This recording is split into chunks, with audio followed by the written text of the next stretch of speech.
손 들고 찬양합니다.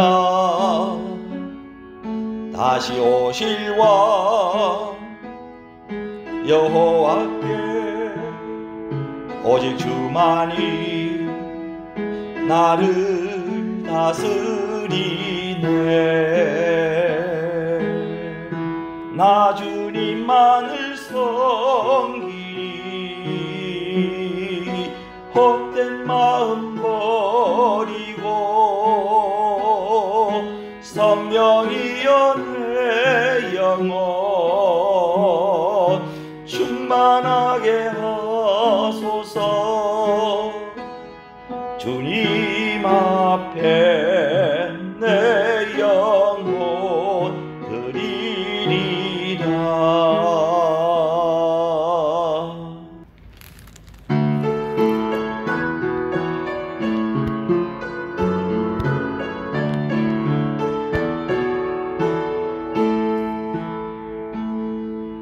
예수 우리 왕이여 이곳에 오소서. 보좌로 주여 임하사 찬양을 받아 주소서. 주님을 찬양하오니 주님을 경배하오니 왕이신 예수여 오셔서 자증하사 다스리소서.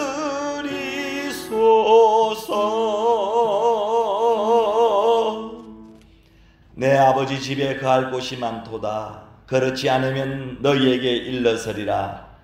내가 너희를 위하여 거처를 예비하러 가노니 가서 너희를 위하여 거처를 예비하면 내가 다시 와서 너희를 내게로 영접하여 나 있는 곳에 너희도 있게 하리라. 하나님 감사합니다.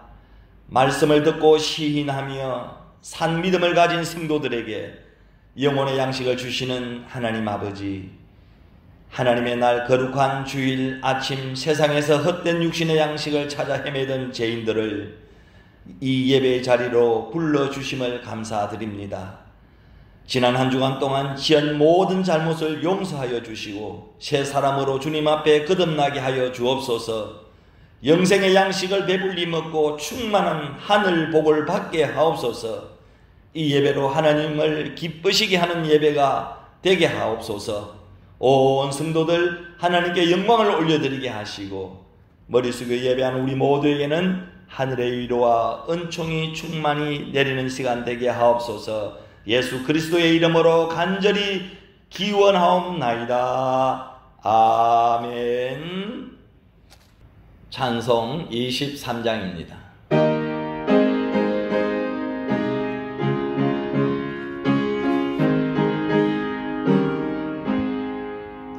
만입이 내게 있으면 거입당하시고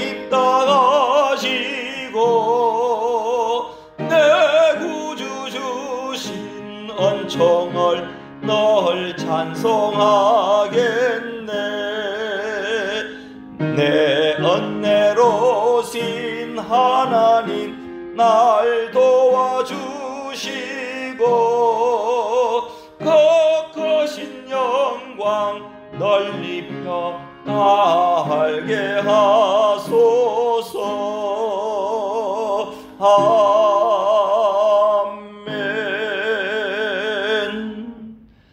나는 전능하신 아버지 하나님 천지의 창조주를 믿습니다. 나는 그의 유일하신 아들 우리 주 예수 그리스도를 믿습니다. 그는 성령으로 잉태되어 동정녀 마리아에게서 나시고 본디오 빌라도에게 고난을 받아 십자가에 못 박혀 죽으시고 장사된 지 사흘 만에 죽은 자 가운데서 다시 살아나셨으며 하늘에 오르시어 전능하신 아버지 하나님 우편에 앉아 계시다가 거기로부터 살아있는 자와 죽은 자를 심판하러 오십니다. 나는 성령을 믿으며 거룩한 공교회와 성도의 교제와 죄를 용서받는 것과 몸의 부활과 영생을 믿습니다. 아멘. 찬송 420장입니다.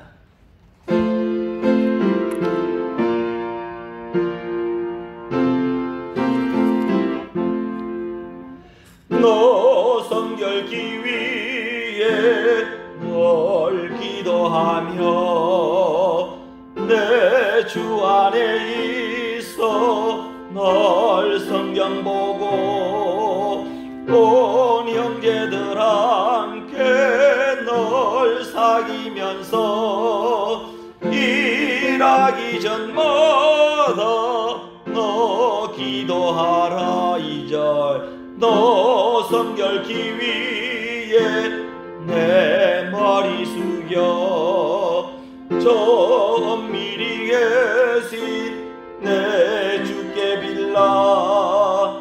주 사귀어 살면 주 닮으리니 널 보는 이마다 주 생각하리. 사랑과 은혜가 풍성하신 하나님 아버지, 하늘을 두루마리 삼고 바다를 먹물 삼아도 한없는 하나님의 사랑 다 기록할 수 없을 만큼 주 믿는 자녀들에게 큰 사랑을 베풀어 주시는 하나님의 사랑과 은혜에 찬양과 감사와 존귀와 경배와 영광을 올려드립니다. 회개하는 죄인 하나를 기뻐하시며 용서하시는 하나님 아버지, 주님의 자비하신 은총으로 죄악에서 구원받아 하나님의 자녀가 되게 하셨음을 감사드립니다. 오늘도 하나님의 사랑을 믿고 나와 죄를 고백하며 참여하는 기도를 하나님 앞에 드립니다.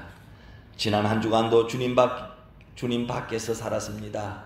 하나님의 성전을 떠나면서부터 주님의 말씀과 사랑을 망각했습니다. 세상의 재미에 취하여 주님과의 만남을 멀리하고 살았던 잘못을 용서하여 주시옵소서. 새롭게 거듭나기를 소망하는 저희 참회 기도를 받아주시고 사죄의 말씀으로 새롭게 변화시켜 주시옵소서. 오늘도 저희들을 주의 제단으로 불러주신 그 사랑에 힘입어 주님께 가까이 나갑니다. 저희를 주님 품 안에 포근히 안아 주옵소서. 주님의 사랑의 따뜻함을 충만하게 경험하는 오늘 거룩한 예배가 되게 해 주시옵소서. 마음의 길을 열어주시고 마음의 눈을 뜨게 하사 예배하는 가운데 오시는 주님의 거룩한 성령의 임재를 깨닫게 하여 주시옵소서. 저희 교회에 허락하신 기관들이 하나님 보시기에 좋은 일들을 앞장서 행하게 하옵소서. 교회를 위해 헌신하는 성도들의 기도와 가정과 기업의 응답의 선물이 넘치게 하옵소서. 성도 중에 코로나 사태로 고난당하는 자를 위로해 주시고 젊은이들이 좋은 직장을 얻어 안정된 삶을 살게 하여 주옵시고, 그리고 온라인 수업 중인 우리 학생들에게는 지혜와 명철을 주옵시고 미래를 주님과 함께 잘 준비하게 하시며 배움의 열정 또한 허락해 주옵소서. 자유와 평화를 위해 십자가의 보혈을 흘리기까지 사랑해 주시는 하나님, 조국 대한민국을 긍휼히 여기셔서 민족이 저지른 죄를 먼저 용서하여 주옵소서. 민족의 복음화가 속히 이루어지기를 간절히 기도합니다. 나라의 위정자들이 믿음 안에서 하나님의 위엄을 알고 정의가 강물처럼 흘러넘치는 나라가 되기를 원합니다. 특별히 사회로 부정선거를 하나님께서 해결해 주시옵소서. 동성애 차별 금지법을 막아주시고 거짓과 부정이 속히 이 땅에 사라지게 하여 주옵소서. 전능하신 하나님, 코로나19의 대유행으로 인하여 국가 경제는 침체되고 국민들의 삶은 피폐해지며 일상의 체제가 붕괴되고 강력한 규제 조치로 사회가 심히 혼란스럽습니다. 코로나19 대치를 위해 최선을 다하는 각 기관과 의료진과 수많은 봉사자들에게 주님이 힘과 용기와 지혜를 주시고 안전하게 건강도 지켜 주시옵소서. 하나님, 코로나로 인한 사회 경제적 어려움들이 속히 해결되고 일상이 회복되게 하옵소서. 코로나가 속히 종식되어 성도의 경제가 회생되고 신앙생활도 정상화될 수 있도록 은총을 베풀어 주시기를 원합니다. 어려울수록 더욱더 주님 바라보게 하시고 주님 의지하게 하시고 열심을 품고 주를 섬길 수 있는 뜨거운 믿음도 허락해 주옵소서. 이제 부족한 종이 하늘의 양식인 하나님의 말씀을 대언할 때 성령의 인도하심으로 은혜의 담비가 흡족히 심령마다 내리게 하여 주옵소서. 길이요 진리요 생명이 되시는 예수 그리스도의 이름으로 기도하옵나이다. 아멘.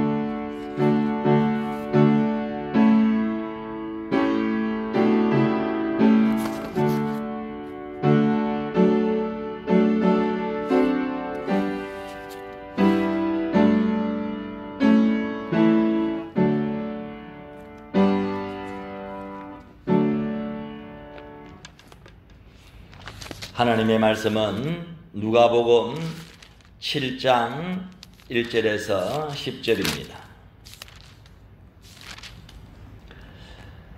예수께서 모든 말씀을 백성에게 들려주시기를 마치신 후에 가버나움으로 들어가시니라. 어떤 백부장의 사랑하는 종이 병들어 죽게 되었더니 예수의 소문을 듣고 유대인의 장로의 사람을 예수께 보내어 오셔서 그 종을 구해 주시기를 청한지라. 이에 그들이 예수께 나와 간절히 구하여 이르되 이 일을 하시는 것이 이 사람에게는 합당하니이다.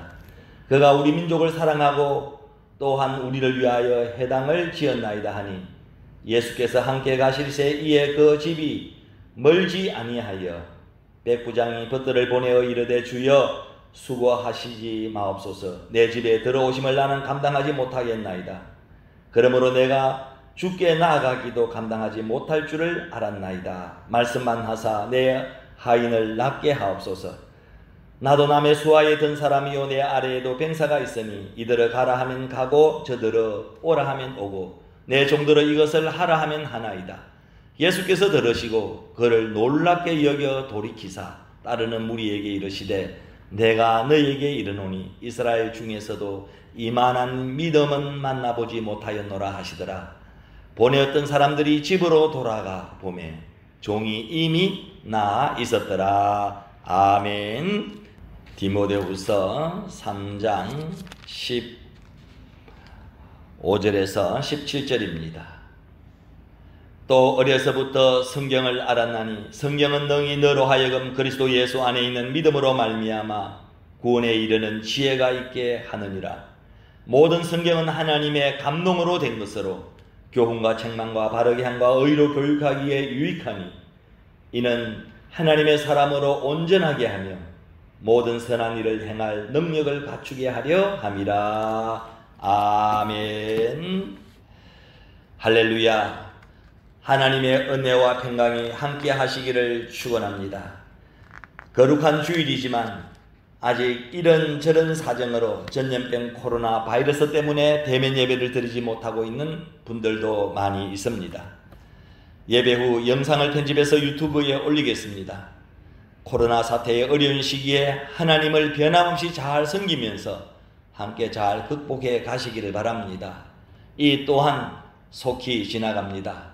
반드시 밀물 때가 옵니다. 아멘. 오늘도 귀하고 복된 예배 자리에 만나게 되어 반갑습니다. 우리 앞뒤 좌우로 서로 눈 인사하도록 하겠습니다. 반갑습니다. 우리가 믿고 전하는 복음은 절대로 변하지 않습니다. 하나님의 말씀인 진리는 변할 수 없습니다. 그러나 세상과 세대는 변합니다. 우리가 믿는 하나님의 말씀은 변하지 않는 복음입니다. 그런데 코로나 시대에 그리고 급변하는 세상에서 어떻게 이 복음을 전할 수 있을까에 늘 우리는 관심을 가지고 우리는 신앙생활을 해야 합니다. 공산당들이 예배드리면 죽이겠다고 총칼을 들이대고 총과 칼을 겨누어도 목숨을 걸고 죽으면 죽으리다 하며 예배드리는 것이 여러분 신앙입니다. 우리는 생명 걸고 예배를 드려야 합니다. 우리 믿음의 선배들은 화형을 당하고 사자밥이 되어도 신앙을 지켜왔습니다. 예배를 드렸습니다. 믿음을 지켰어요. 아멘이시죠? 현재 필리핀의 코로나19 확진자가 25만 명을 넘었었습니다. 사망자도 4,000명이 넘었었습니다. 필리핀 정부의 강력한 방역에도 코로나가 잡히지 않고 있습니다. 여러분, 필리핀을 위해서 간절히 기도해 주시기를 바랍니다. 코로나의 먹구름이 7개월간 필리핀의 교회 문을 꽁꽁 걸어 잠그고 있습니다. 아시아의 유일한 가톨릭 국가인 필리핀의 성당이 좀처럼 문이 열리지 않고 있습니다. 필리핀 개신교회도 아직 문을 닫고 있습니다. 속기 선교의 문이, 예배의 문이 활짝 열리도록 여러분 간절히 기도해 주시기를 바랍니다. 사랑하는 성도 여러분, 전염병 코로나 바이러스로 여러분 집에서 온라인 예배를 드린다고 아무렇게나 예배를 드려서는 안 됩니다. 자주 드리는 말씀이지만 예배라는 말씀에는 예를 갖추어 절한다, 엎드려 절한다 라는 뜻이 있습니다. 하나님은 우리의 유일한 예배 대상자이십니다. 피조물인 우리는 창조주 하나님 앞에 경외심을 갖고 예를 갖추어 절해야 합니다. 이것이 예배입니다. 하나님은 영과 진리로 예배하는 자를 찾으십니다. 교회에 나와 대면 예배를 드리든 가정에서 온라인으로 비대면 영상 예배를 드리든 하나님께 드리는 예배는 경외심과 긴장감을 가지고 정성을 다하여 최선을 다하여 최고의 가치를 하나님 앞에 올려드려야 합니다. 그리고 철저히 준비해서 드려야 합니다. 정성껏 드려야 됩니다. 예를 갖추어 드려야 됩니다. 특별히 가정에서 온라인 영상 예배를 드린다고 아무렇게나 하고 화면 앞에 있지 말고 정말 예를 갖추어 절하듯 신경 써서 하나님 앞에 예배를 드리시기를 바랍니다. 하나님이 받으실 만한 예배가 되어야 하고 우리 하나님께서 찾으실 만한 예배자가 되어야 합니다. 어느 자리에서 예배하든지 영과 진리로 신령과 진정으로 최선을 다한 정성 담긴 예배자가 되기를 주님의 이름으로 축원합니다. 축원합니다. 여러분, 예배의 성공이 인생 성공입니다. 한번 같이 따라 하시죠. 예배의 성공이 인생 성공입니다. 믿으시면 아멘. 코로나 사태로 나라마다 경제 불황이 길어지고 국가 간 경쟁이 더욱 치열해지면서 기업들이 고객 감동 경영을 펼치고 있습니다.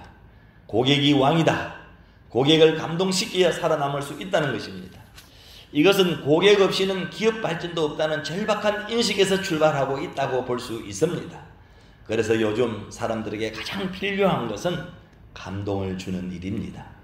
장사도 감동을 주어야 하고 가르침에도 감동을 주어야 하고 심지어 예배도 감동을 주어야 한다고 합니다. 지금부터 성탄 시즌 연말까지, 다시 말하면 버시즌 4개월 동안 우리는 어려운 코로나 시대에 정말 하나님을 감동시키는 신앙생활을 할 수 있도록 최선을 다해 우리 한번 노력해 보십시다. 아멘. 그렇게 하기를 원하시면 우리 두 손 들고 아멘. 여러분 믿습니까? 그렇게 여러분 사십시다. 요즘 사회 분위기가 참 많이 우울하고 침체되어 있습니다. 이럴 때 우리 교회가 일어나 기도함으로 영적 새 바람을 불어넣어 봅시다. 하나님이 감동하는 신앙생활을 한번 실천해 보시기를 바랍니다. 글로벌 시대 한국 기업들마다 생존 경쟁이 치열합니다. 그래서 기업에서는 영업 마케팅 전략도 이름하여 고객 감동 전략, 고객 대사랑, 고객 만족 전략 이런 것을 세워놓고 있는 것을 볼 수가 있습니다. 필리핀에 살다 우리가 한국에 가면은 은행에도 가고 기차도 타고 고속버스도 탑니다. 은행에 한번 가보십시오. KTX 기차를 한번 타보십시오. 고속버스를 한번 타보십시오. 손님을 왕처럼 모시려고 하는 그 서비스 정신을 찾아볼 수 있습니다. 비행기 타고 여행을 하면 승무원들의 섬기는 모습을 보면 여러분 감동이 되지 않습니까? 비행기 승무원들의 친절, 사랑, 봉사, 그 아름다운 미소는 성격들을 여행을 즐겁게 해주고 있지 않습니까? 정말 졸도할 정도로 손님을 잘 섬기고 있는 그런 모습을 볼 때 때로는 감동이 됩니다. 그러나 이런 기업 활동하시는 분들이 주는 감동은 모두가 인위적이요, 의도적이요, 가공된 것들입니다. 감동 아닌 감동을 상품화한 상업주의적 감동입니다. 사실 진정한 감동은 순수함에서 나옵니다. 진정한 감동은 자연 발생적으로 생기는 것입니다. 진정한 감동은 잔잔함에서 우러나오는 것입니다. 시인 박노해는 매일 아침에 떠오르는 태양이 나날이 새롭다는 것을 깨닫고 감동을 하고 울타리에 피어난 개나리꽃에 스며든 새봄에 감동한다고 고백했습니다. 그리고 사랑하는 가족들과 따뜻한 밥상을 대하면서 감동하고 잊었던 파랑새 소리를 들으며 감동한다고 했습니다. 예수님은 당시를 감동이 없는 시대라고 하셨습니다. 마태복음 11장 17절에는 우리가 너희를 향하여 피리를 부르도 너희가 춤추지 않고 우리가 애곡하여도 너희가 가슴을 치지 아니하였다 한 것 같도다 라고 예수님은 한탄하셨습니다. 아무 감동이 없이 사는 사람들입니다. 아무 생각이 없이 그냥 왔다 갔다 하는 그런 사람들입니다. 감동이 없기는 그때나 지금이나 마찬가지입니다. 그렇습니다. 오늘 우리가 사는 이 시대는 감동을 잃어버린 시대입니다. 사람들이 나를 감동시켜 주십시오, 나 좀 감동시켜 주십시오 외쳐보지만은 정작 감동할 줄을 모릅니다.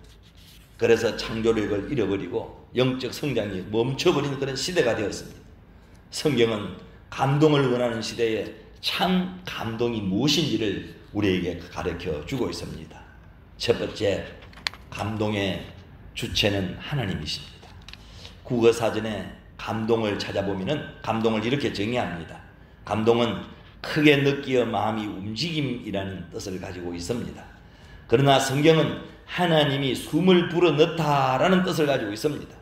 그리스도인은 이 감동을 받으려고 예를 써야 될 줄 믿습니다. 오늘 본문 디모데후서 3장 16절에는 하나님의 감동이라는 말이 나타납니다. 쉬운 말 성경에는 하나님의 영감을 받아 기록된 것으로 되어 있습니다. 하나님의 감동이란 감동의 주체가 하나님이심을 뜻합니다. 감동은 하나님이 주시는 선물입니다. 감동은 하나님의 소유입니다. 그리고 감동의 내용은 하나님의 숨입니다. 성경은 하나님이 숨을 불어 넣으신 글입니다. 성경은 하나님이 친히 저자에게 영감을 주셔서 기록하게 하신 글입니다. 그래서 성경 말씀을 읽고 듣고 지켜 행하면 그리고 쓰면 큰 감동을 우리는 받습니다. 하나님이 바사의 초대왕 고레스 왕의 마음을 감동시키자 고레스 왕은 이스라엘 백성들에게 유리한 일을 했습니다. 포로도 풀어주고 빼앗아 왔던 것도 돌려주고 정복 민족의 전통을 존중하고 종교의 자유도 인정하였습니다. 바벨론 포로였던 이스라엘 백성을 이스라엘 땅으로 귀환하게 하여 성전도 재건축하도록 허락을 했습니다. 하나님이 감동 주시면 원수도 친구로 변합니다. 감동의 주체는 여러분 그러므로 하나님이십니다. 역대하 18장에 보면 재미있는 일이 나옵니다. 여호사밧 왕과 아합 왕이 함께 연합하여 전쟁하러 나아갔습니다. 적군인 아람 나라의 지휘관들이 여호사밧을 북이스라엘의 아왕인 줄 알고 쫓아와서 죽이려고 할 때 무슨 일이 여러분 일어났습니까? 하나님께서 그들을 감동시키사 그를 떠나게 하신지라고 했습니다. 하나님의 감동이 임하자 적들이 그를 죽이지 않고 떠나갔다는 것입니다. 전쟁터에서 이게 여러분 될 말입니까? 이게 말이라도 됩니까? 전쟁 중에 그러는 군인이 어디 있습니까? 그런데 감동이 임하자, 하나님의 감동이 임하자 그런 일이 일어난 것입니다. 그러므로 감동의 주체는 하나님이십니다. 다윗에게도 그런 일이 여러분 있지 않았습니까? 사무엘상 19장에 보면 다윗이 라마 나요시에 있었는데 사울 왕이 죽이려 왔다가 감동받고 칼을 내려놓습니다. 여러분 교회 주일 예배 왜 1, 2부 예배가 왜 생겼는지 아십니까? 교인끼리 서로 싸우고 나서 꼴보기가 싫어서 따로 예배 드리려고 1, 2부 예배가 생겼다는 그런 전설 아닌 전설이 있습니다. 여러분 우스갯소리이지만은 그러나 한번 새겨 들을 말입니다. 그러나 여러분 하나님의 감동이 임하면 미운 사람이 예쁘게 보이고 원수를 위해 기도할 수 있게 됩니다. 하나님의 감동을 구하십시오. 그러면 나와 불편한 관계의 사람이 나와 좋은 관계가 될 줄로 믿습니다. 감동의 주체는 하나님이십니다. 여러분 믿습니까? 이같이 하나님이 북한의 김정은에게 감동을 주시면 고레스 왕과 같은 놀라운 일이 일어날 것입니다. 하나님, 김정은에게 하나님을 사랑하고 이웃을 사랑하는 마음을 주시옵소서 라고 여러분 우리 기도하시기를 바랍니다. 대한민국의 역사는 달라질 것입니다. 하나님이 감동 주시면 원수도 친구로 변하게 될 줄로 믿습니다. 그런데 예수를 믿는다고 하지만 세상의 소리에 감동을 받는 사람들이 참 많이 있습니다. 아직도 세상의 유행가가 흘러나오면 그렇게 감동이 되고 어떤 노래는 눈물이 난다고 하는 그런 사람들도 있습니다. 교회에 와서 찬송가는 불러도 눈이 말똥말똥하고 눈물이 안 나는데 세상 유행가는 부르면 눈물이 난다면 이건 자신의 신앙을 한 번쯤 점검해 보아야 합니다. 또 어떤 분은 세상의 볼거리에 감동을 받는다고 합니다. 어떤 영화나 연속극이 말씀보다 더 감동이 있다고 합니다. 영화나 연속극이 말씀보다 감동이 있고 유행가나 트로트나 가곡이 찬송가보다 감동이 있다면 신앙인으로서 문제가 여러분 있지 않겠습니까? 말씀이나 찬송가에는 문제가 없습니다. 단지 우리의 마음그릇이 문제입니다. 이 세상의 문화나 유행에는 쉽게 감동을 받지만 그러나 하나님의 말씀이나 하늘의 소리에는 좀처럼 감동이 없는 이것이 우리 현대인의 정신 문화입니다. 현대인의 삐뚤어진 신앙 상태입니다. 여기에 영적 공허가 있는 것입니다. 여기에 우리의 영적 구멍이 있는 것입니다. 성경은 감동을 원하는 이 시대에 참 감동이 무엇인가를 잘 가르쳐주고 있습니다. 감동의 주체는 하나님이십니다. 믿습니까? 감동은 하나님의 숨입니다. 코로나 시대에 감동의 주체이신 하나님께 감동받고 하나님을 감동시키는 버시전 신앙생활이 되기를 주님의 이름으로 다시 축원합니다. 두 번째, 감동은 성경을 통하여 받습니다.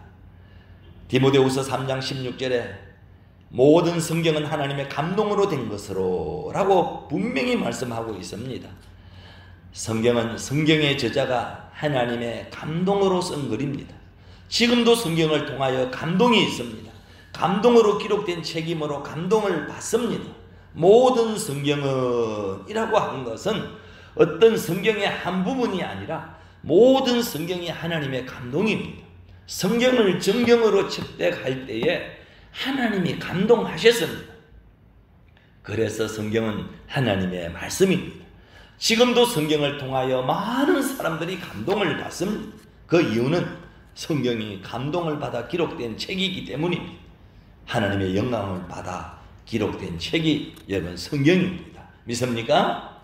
창세기 1장을 보면은 하나님께서 천지를 창조하시는 장면이 소개되어 있습니다. 1장 4절을 보면은 첫째 날 빛을 만드셨습니다. 그리고 이렇게 기록되어 있습니다. 그 빛이 하나님 보시기에 좋았더라. 무슨 말입니까? 빛을 만드시고 그 빛을 보시면서 감동하셨다는 것입니다. 야, 좋다. 야, 멋지다. 엿새 동안 하루에 한 번씩 천지를 창조하시면서 매일 감동을 연발하셨습니다. 특히 마지막 날 인간을 만드시면서 모든 창조를 끝내시고는 더욱 크게 감동하셔서 이렇게 말씀하셨습니다. 야, 너무 좋다. 야, 너무너무 멋지다. 하나님께서 손수 만드신 곳들을 보시고 매우 흡족해 하시고 좋아하셨습니다. 역대하 1장을 보면은 솔로몬이 1천 번제물을 드리는 이야기가 기록되어 있습니다. 솔로몬이 왕이 되자마자 제일 먼저 한 일이 기브온 산당으로 가서 하나님께 1,000마리의 짐승을 잡아 번제물을 드린 것입니다. 이것만도 하나님을 기쁘시게 해드리기에 충분합니다. 그런데 솔로몬이 제사를 드리되 전무후무하게 번제물을 드리되 1,000 희생을 드렸다는 것입니다. 역대하 1장 7절을 보면은 하나님께서 그 밤에 솔로몬에게 나타나셔서 내가 너에게 무엇을 이루어 주었으면 좋겠는지 너 말해보아라. 내가 다 들어주겠다. 하나님께서 크게 감동을 아마 받으신 것입니다. 솔로몬이 기도하지는 않았는데 하나님께서 너무 감동을 받으셔서 무엇이라도 주고 싶으신 것입니다. 그렇습니다. 하나님은 감동하실 줄 아시는 분이십니다. 하나님의 뜻대로 이루시는 일을 보고 감동하십니다. 어려운 코로나 시대 우리의 마음을 다하여 드리는 예배에 하나님은 감동하십니다. 우리의 정성을 다하는 봉사와 헌신에 하나님은 감동하십니다. 예상치 못한 우리의 믿음을 보시고 크게 하나님은 감동하십니다. 성경은 모든 시대를 막론하고 삶의 중심이 되고 감동을 주는 유일한 책입니다. 사랑하는 성도 여러분, 감동을 잃어버린 시대를 우리는 살아갑니다. 억지로 만들어진 감동이 아니라 진실한 감동이 필요한 시대를 살아가야 합니다. 이 감동은 성령의 감동으로만 올 수 있습니다. 성령의 감동 안에서 진정한 감동을 맛보며 사시기를 바랍니다. 오늘 성경 본문을 한번 정리해 보겠습니다. 예수님 당시 온 세상은 로마가 지배를 하고 있었습니다. 그래서 모든 길은 로마로 통하고 있었습니다. 이스라엘도 예외는 아니었습니다. 이스라엘도 로마가 점령하였습니다. 로마에서 파견된 한 백부장이 가버나움에 와서 일하고 있었습니다. 그는 이스라엘 백성들을 위하여 회당을 지어 주었습니다. 그러던 어느 날이었습니다. 그 백부장의 사랑하는 종이 병들어 죽게 되었습니다.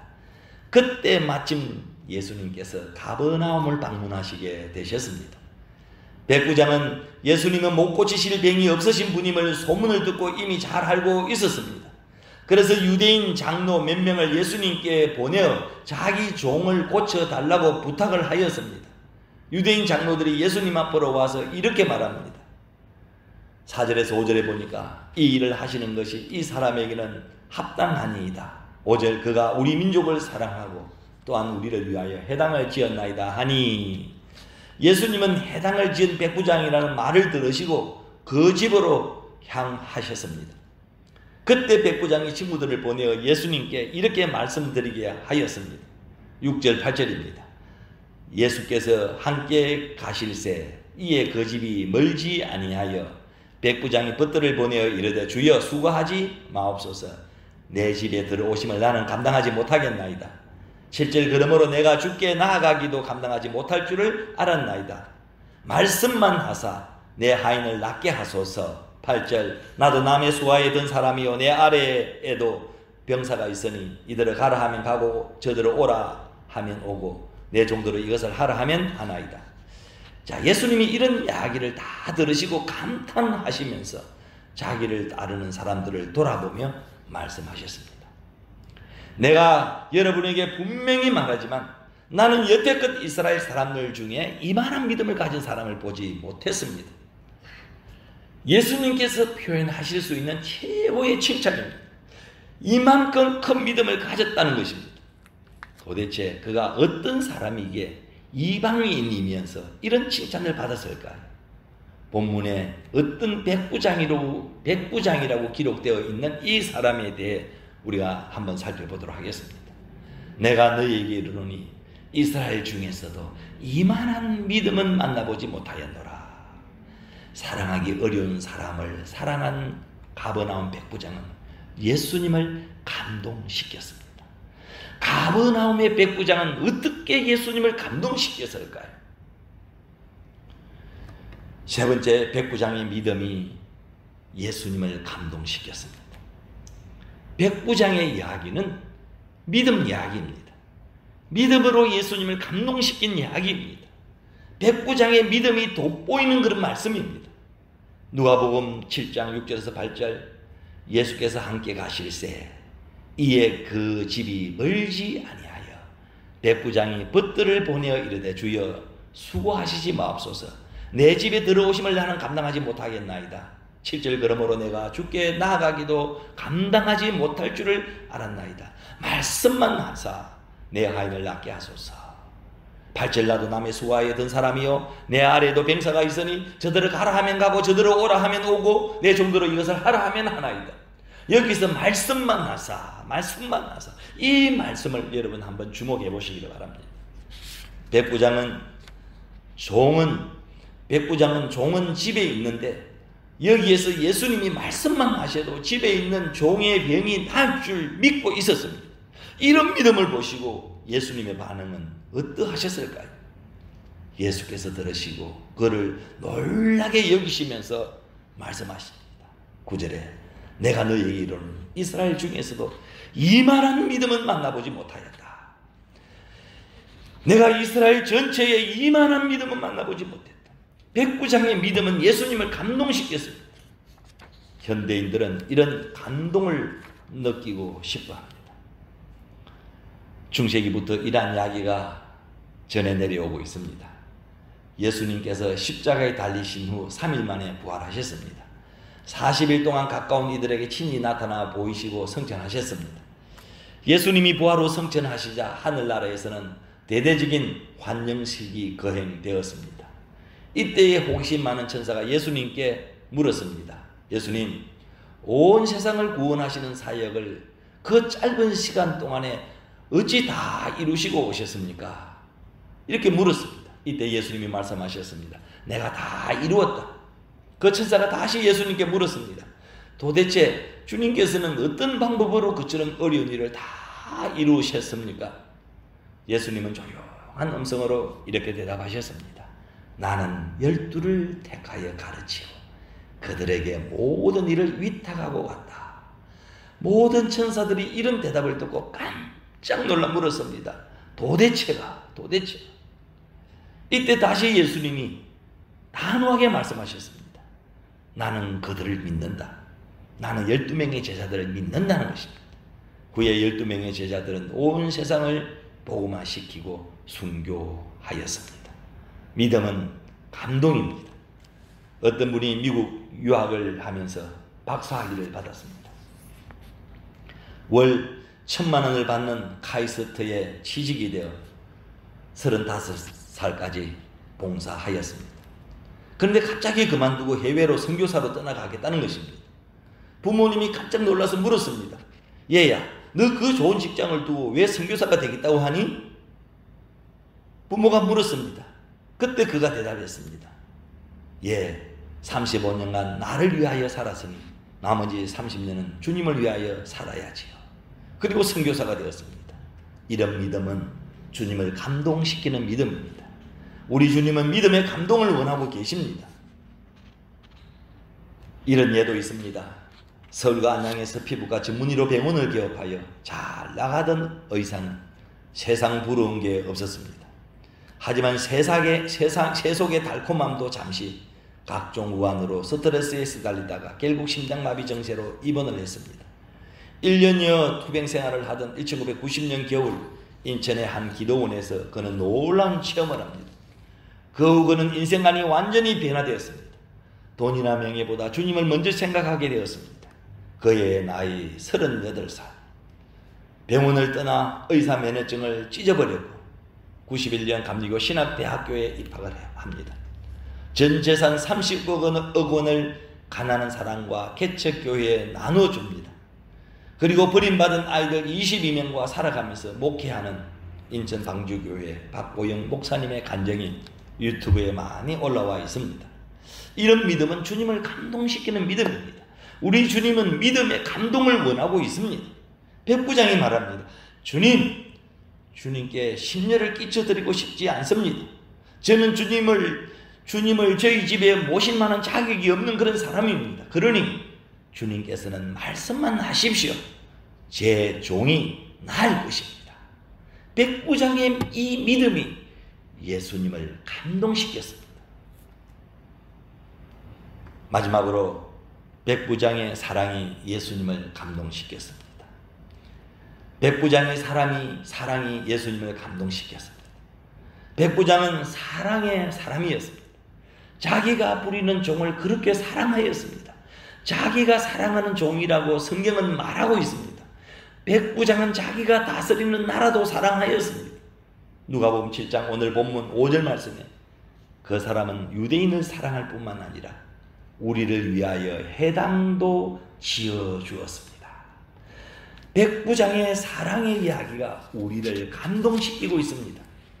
현대인들은 사랑으로 감동시키는 사람을 찾고 있습니다. 사랑의 감동 이야기들은 누구에게나 마음을 흐뭇하게 하기 때문입니다. 여러분, 사랑의 원자탄 손양원 목사님의 이야기는 두고 많은 사람들에게 큰 감동을 주고 있습니다.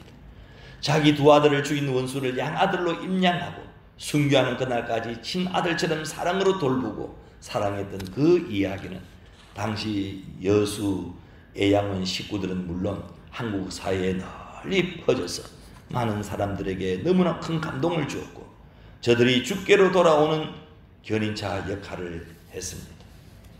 얼마 전 언론을 통해 코로나19 비극 속에서도 사랑을 지킨 사람들의 감동적인 이야기가 소개되었습니다. 멕시코에 사는 어느 손자가 코로나19에 걸린 할머니를 모시고 병원에 가서 주차장에서 차례를 기다리다 의식을 잃은 할머니에게 필사적으로 인공호흡을 하는 그런 사진을 인터넷을 통하여 보았습니다. 코로나 바이러스는 호흡기로 전염되기 때문에 인공호흡은 굉장히 위험한 행동이지만은 그는 망설임 없이 할머니의 생명을 구하기 위하여 최선을 다했습니다. 인공호흡을 했습니다. 그럼에도 할머니는 결국 코로나로 숨을 거두었다고 합니다. 감동적인 그런 이야기입니다. 일본 병원에서 환자가 누워 있으면서 물을 마실 수가 없었습니다. 그래서 환자를 사랑하면서 물을 마실 수 없는가 생각하다가 환자가 누워서 물을 마실 수는 없는가 생각하다가 만들어낸 것이 빨대를 구부러뜨릴 수 있는 주름 빨대입니다. 사랑의 감동 발명품입니다. 남을 사랑하는 이야기는 감동의 이야기입니다. 어느 모임에서 이런 질문이 주어졌습니다. 여러분, 이 세상에서 가장 무서운 동물이 무엇일까요? 그러니까 어떤 사람은 말하기를 호랑이가 제일 무섭습니다. 어떤 다른 사람들은 말합니다. 악어가 제일 무섭지요. 어떤 사람은 뭐니 해도 포범이 제일 무섭지요. 사납지요. 어떤 사람이 말했습니다. 이 세상에서 가장 무서운 동물은 왕따 당한 고라니입니다. 고라니는 여러분 초식동물입니다. 순한 동물입니다. 그러나 일단 왕따를 당하면 반감으로 맹수로 돌변하여 어떤 맹수와 싸워도 지지 않는다는 것입니다. 그러나 문제를 낸 사람이 이렇게 말했습니다. 여러분, 이 세상에서 가장 무서운 동물이 무엇일까요? 사랑을 잃은 사람이 제일 무서운 동물입니다. 사람이 사랑을 떠나 악한 마음을 먹으면 어떤 맹수보다도 더 악하여집니다. 상상을 초월합니다. 그리고 그 사람의 잔인성에 대하여서 그는 이렇게 말합니다.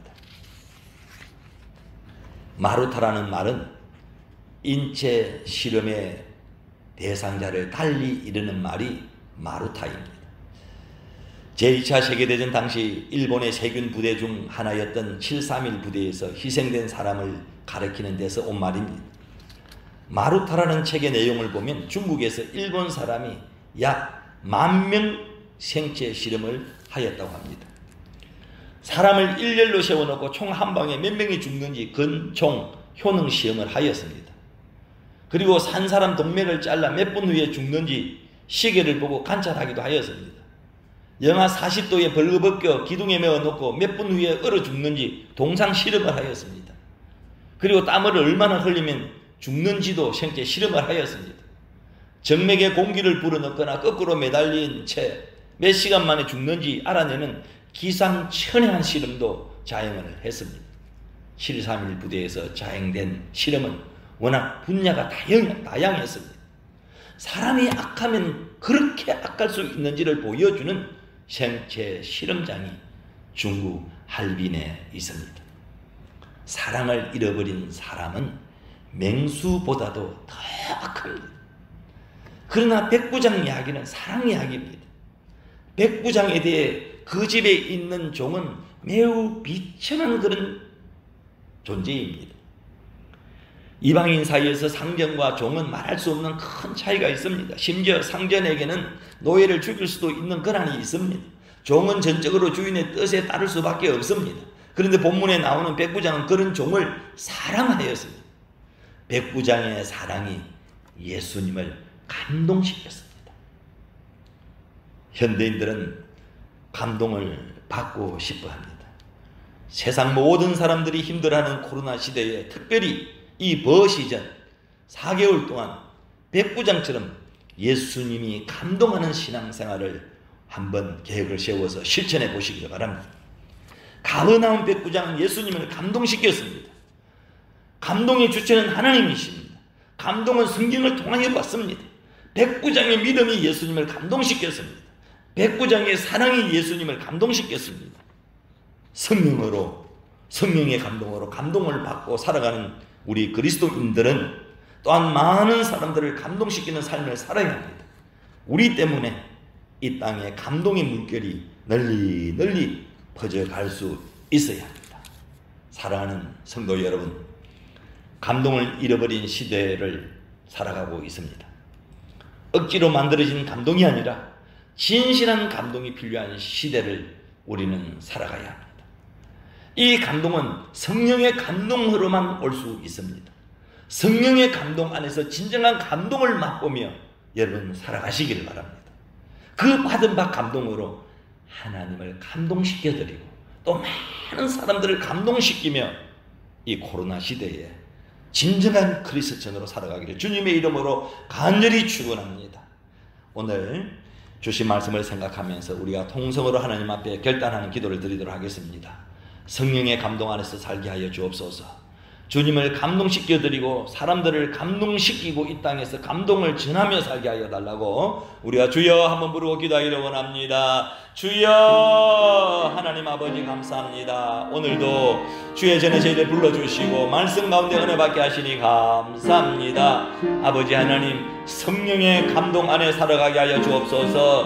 성경을 통하여 하나님 은혜 받고 감동 받고 하나님 주님을 감동시켜 드리고 이웃을 아버지 감동시켜 드리고 이 땅에 감동을 전하며 살아갈 수 있는 저희들 되게 해 주시옵소서. 예수님의 이름으로 기도하옵나이다. 아멘.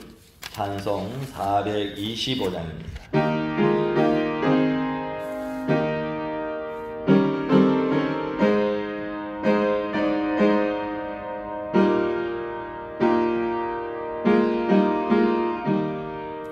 주님의 뜻을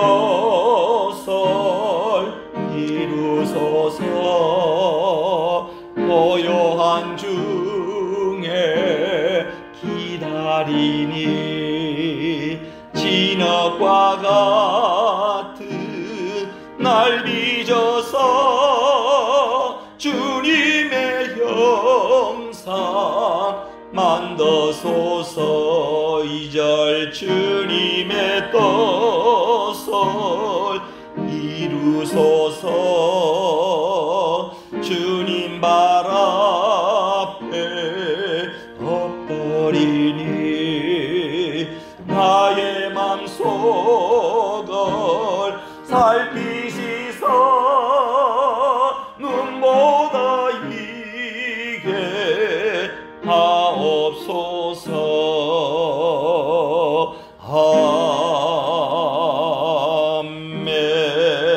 아멘. 모든 것이 주께로부터 왔사오니 이 정성다한 예물 하나님 앞에 올려드립니다. 하나님께 드림이 부득이함으로가 아니라 자원하는 마음으로 드리는 성도들이 되게 하여 주시니 감사드립니다. 믿음으로 하나님께 드리는 아름다운 예물이 되게 하여 주시옵소서. 저희 드린 예물이 하나님의 나라를 위하여 사용될 때 비록 너무도 작은 물질이지만 하나님의 500여의 역사로 인하여 크게 쓰임을 받게 하여 주시옵소서. 예물을 드리는 성도들의 산업과 가정에 복 주시기를 원합니다.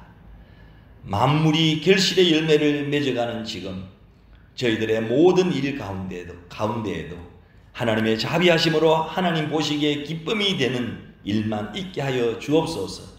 매주일 봉헌하는 예물이 더 아름다워지게 하시고 11조 예물이 더 많아지게 하시고 감사 예물이 더 넘쳐나게 하여 주옵소서. 성도들이 기도하면서 드리는 소원 예물이 향기롭게 하여 주시옵소서. 시간을 들이며 몸으로 하나님의 사역을 감당하는 일꾼들에게도 하나님의 크신 은혜를 내려주시기를 원합니다. 그리고 교회 곳곳에서 이름 없이 빛 없이 주의 일에 힘쓰는 많은 성도들에게도 복을 내려주시기를 원합니다. 이 예물이 하나님 보좌에 상달될 때에 저희들의 소원도 다 이루어지게 하여 주시옵소서.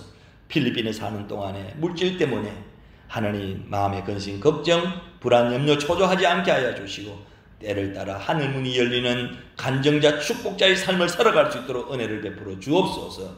우리를 죄에서 구원하신 우리 주님 예수님의 이름으로 축복하며 감사하며 봉헌 기도 올리옵나이다. 아멘.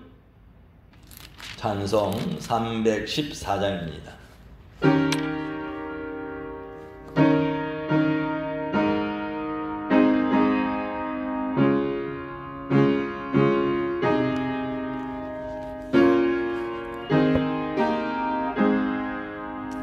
내 구주 예수를 더욱 사랑 엎드려 비는 말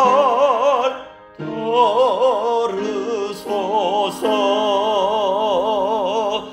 내 진정 소원이 내 구주 예수를 더욱 사랑 더욱 사랑. 이전엔 세상 나 기뻐서도 지금 내 기쁨은 오직 예수. 다만 내 비는 말 내 구주 예수를 더욱 사랑 더욱 사랑.